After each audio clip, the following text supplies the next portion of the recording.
STEVA Plus, training video, step 3, review. Let's go to the review screen. At the top left corner of our screen, we'll find the review button.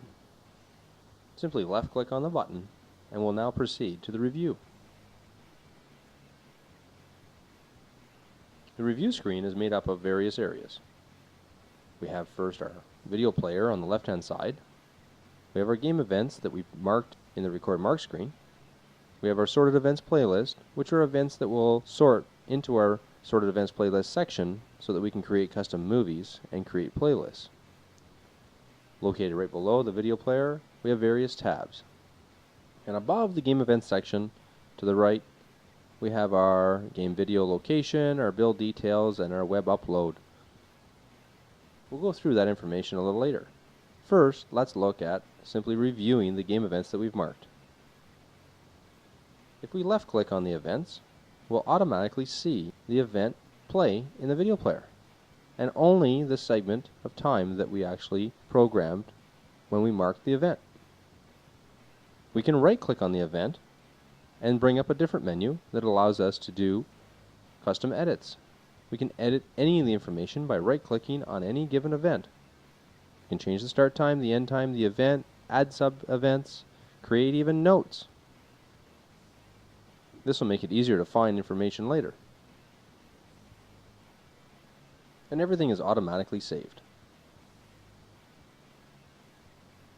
If we want, we can also use hotkeys. If you hold down the Control key on your keyboard, while you are left clicking on a particular event, it'll bring up the submenu for that particular event or that particular column, depending on what you're looking at doing. Even if you mark and identify an event incorrectly in the recording and marking, we can always go back and change it later. And if we selected a group of events, we can change an entire group all at once.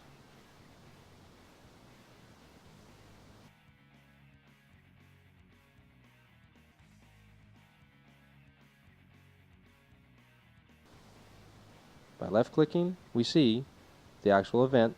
In addition, we can also right click and add to the sorted section any event for an actual meeting or a playlist or a movie. By right clicking and adding to sorted, the event is automatically transferred to the sorted section. Keep in mind that if we make any changes in the game event section, they are permanent. If we make changes in the sorted event section, they are not. As we add events that we want to present, they are automatically located in the sorted events playlist area. And the same thing is here. If you left click, automatically plays the video, and if you right click, it brings up a different menu. Now underneath the video screen, we have various tabs. The load game section is where you would load any games. The sorted events area is where we would then sort a group of events or filter a group of events all at once. In the playlist tab, we have a group of playlists that we've saved while we're creating our presentations. So if we want to sort a group of events and save that playlist for later, we would go to the playlist tab and save it. Any movies we create in STEVA Plus are automatically saved in the STEVA Plus movie section. We can also add movies to our sorted events list that we've already created. The same thing goes for STEVA Plus pictures. We can save our pictures from anything that's on screen, and then we can actually correspond those pictures into any of our playlists and movies in the future.